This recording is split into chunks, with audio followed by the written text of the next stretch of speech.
Elles sont 7. 7 femmes.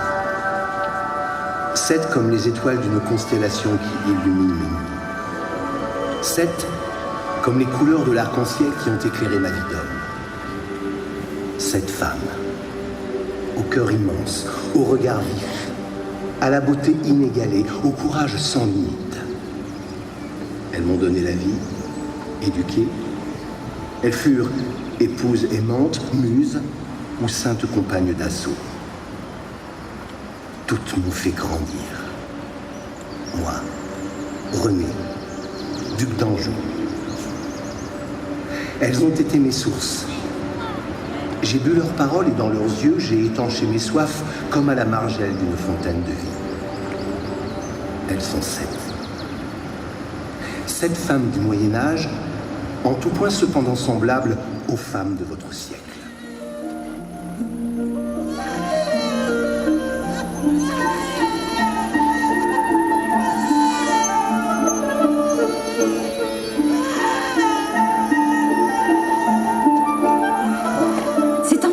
Votre Majesté. Que le Seigneur soit loué. Il a déjà toute la vigueur de son père. Et toute votre beauté, madame.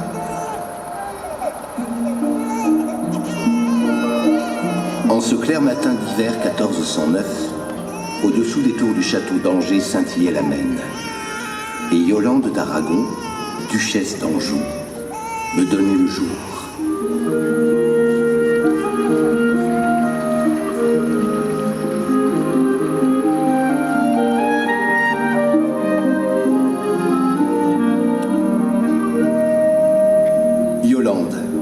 Ma mère. On la disait être la plus belle princesse de la chrétienté, la plus belle femme des 4 royaumes. Mais sa beauté n'avait d'égal que sa clairvoyance. À la mort de mon père, Louis II d'Anjou, c'est elle qui prit les rênes de notre duché pour en affirmer toute sa puissance. Tous deux réunis, ils reposent aujourd'hui dans la cathédrale Saint-Maurice. Si l'onde claire de son regard de mer coule à jamais dans mes veines, dans les jardins angevins éclosent chaque printemps les roses pourpres qui portent son nom. Yolande d'Aragon.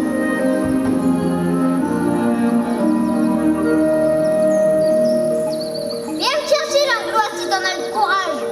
Allez, viens, la trouillard. René, descendez. Tiphaine, ma bonne nourrice. Vous allez vous rompre le cou. Et Mon autre maman. Nounou, appelle-moi Monseigneur. N'oublie pas que tu parles à un futur roi. Oh, faites excuses. Que Monseigneur veuille bien descendre de son arbre. Sinon, je jure qu'il va prendre le goût de ma poulaine dans son royal derrière. Ma chère Tiphaine, après ma sœur Marie, c'est moi qui me suis accroché à ton sein. Mais plus que de ton lait, tu m'as nourri de ton bon sens, celui d'une femme du peuple. René, venez dans mes bras. Nounou, je ne suis plus un bébé. Je dois encore m'exercer pour battre l'Anglois. Tu m'as ouvert les yeux à la vraie vie, à celle des paysans d'Anjou, des petites gens des bourgs. J'ai autant appris de toi que de tous les livres de ma vie.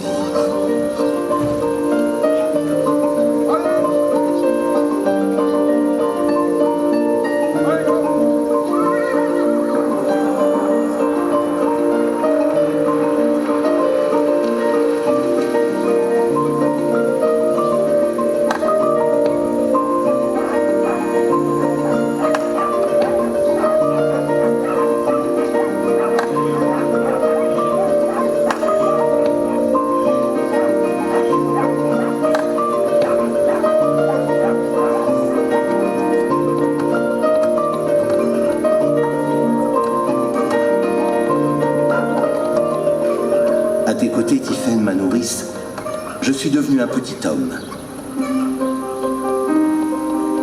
Alors on m'a donné une épouse.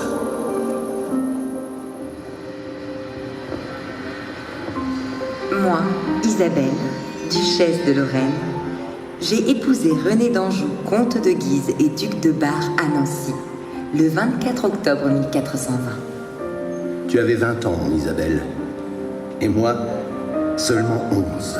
Un mariage diplomatique, mais grâce au ciel, en avançant dans l'âge, nous nous sommes éperdument épris l'un de l'autre. Éperdument.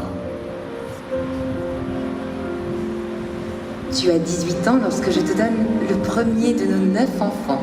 Ma belle Isabelle, mère courage, tu restes cependant ma plus précieuse alliée dans la conduite des affaires, même dans les années noires.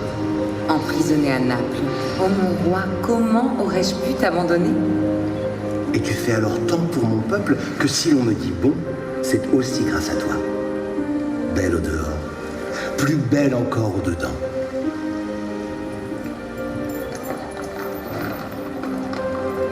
À nos épousailles, mon bon René, tu n'étais qu'un enfant. Mais sur les champs de bataille, tu as pris force et vigueur. En chevauchant près de Jeanne la Pucelle, j'ai forgé mon esprit plus encore que mon corps.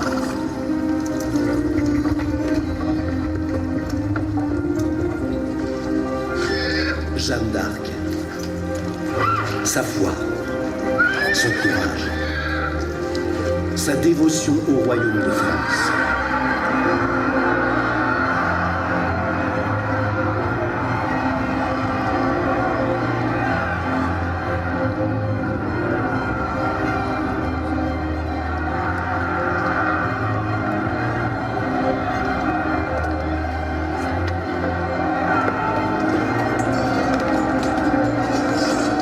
À mes 20 ans, devenu chef de guerre, j'ai suivi son étendard. J'ai partagé ses triomphes. Je l'ai prise pour exemple.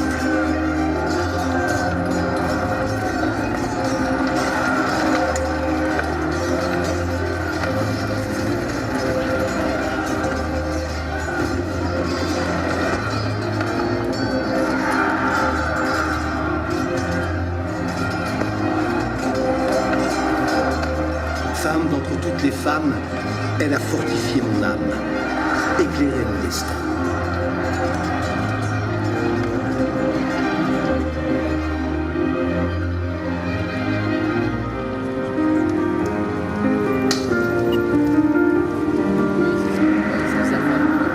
Pour elle, et parce qu'elle croyait en elle, ma mère Yolande d'Aragon a vendu ses plus beaux bijoux.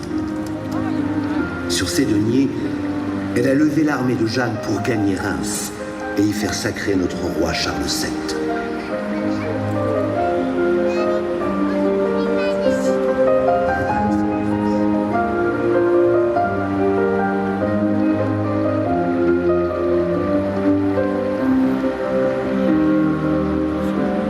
Mon tendre et bel époux, si jamais, au grand jamais, je ne fus enjalousée de cette pieuse chef de guerre, il n'en est peut-être pas de même de celle qui fut d'abord mademoiselle d'honneur avant de devenir la favorite officielle du roi.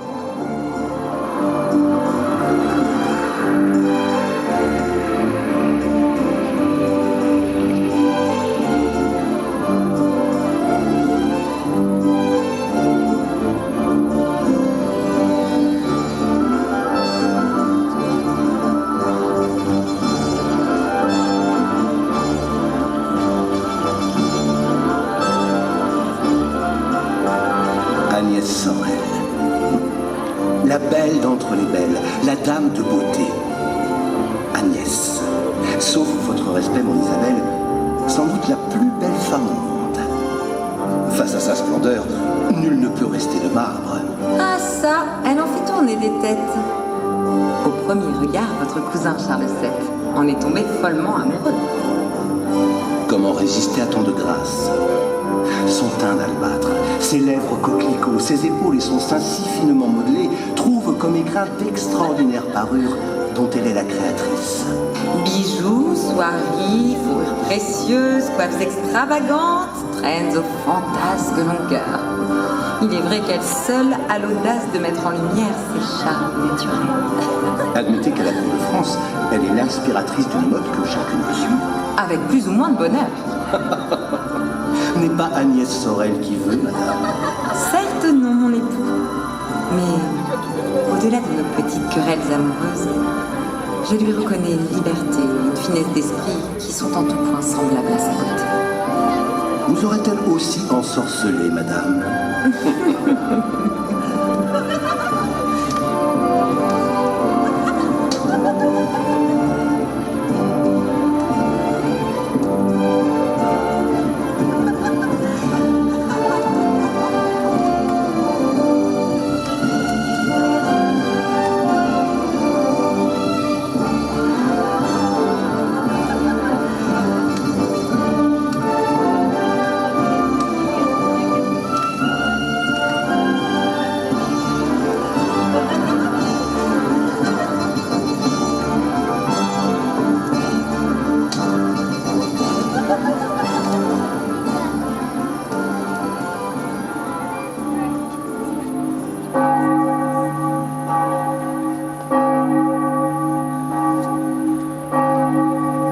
viens, le vent m'évente. L'amour est morte. Isabelle de Lorraine a quitté ce monde. Mais à la grâce de Dieu, mon second mariage sera tout autant placé sous les signes de l'amour et du respect mutuel. J'ai épousé Jeanne de Laval en l'abbaye Saint-Nicolas d'Angers. De 24 ans ma cadette, nos cœurs ont pourtant battu à l'unisson, jusqu'à ce que le mien ne s'arrête.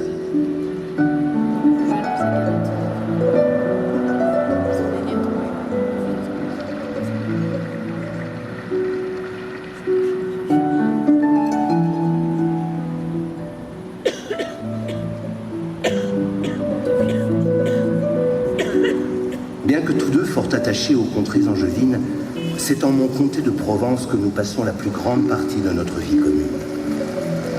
Elle s'y plaît, et je me plais auprès d'elle.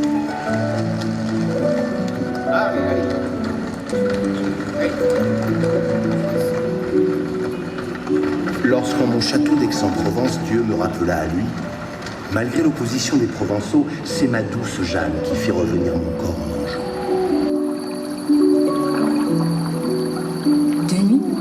Je cachai la dépouille du roi René dans un tonneau et sur une barque, la fis remonter le Rhône pour retrouver les bords de la mer et la cathédrale Saint-Maurice pour l'éternité.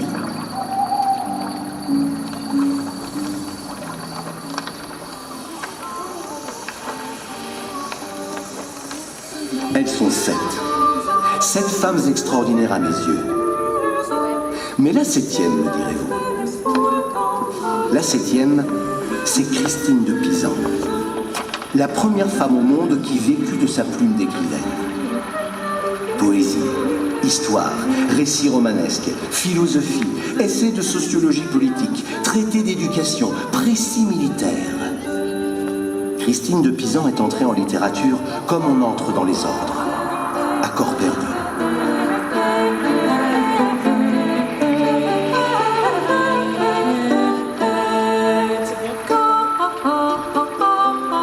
Je ne l'ai jamais connue, et pourtant elle ne m'a jamais quitté.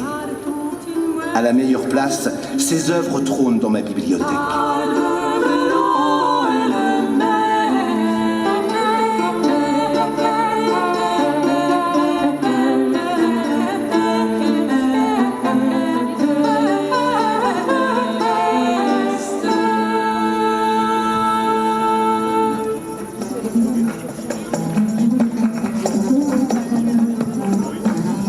Aux arts, aux beautés de mon siècle, à la connaissance de mes contemporains, au respect des femmes.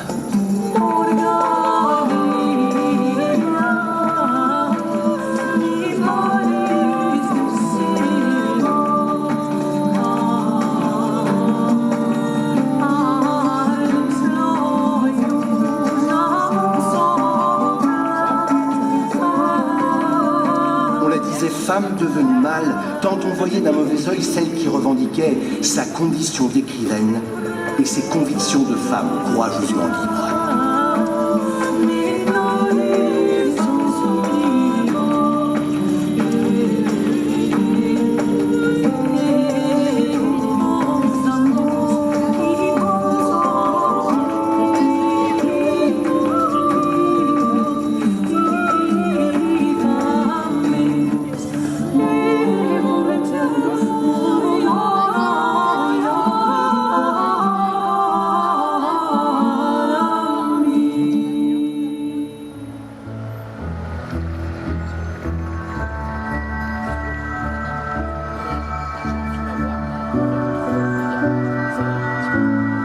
Elles sont 7. 7 reines de cœur au grand jeu de ma destinée d'homme et de roi.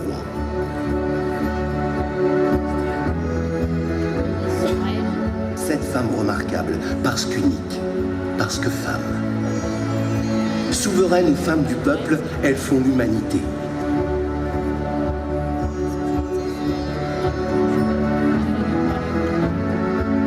Ces 7 femmes du Moyen-Âge sont celles de tous les âges. Elles sont passées, présentes et à venir. Elles sont de tous les temps, de toutes les époques. Leur courage est le courage des femmes d'aujourd'hui. Leur amour, celui de celle de toujours. Elles sont 7. Et elles sont des milliards.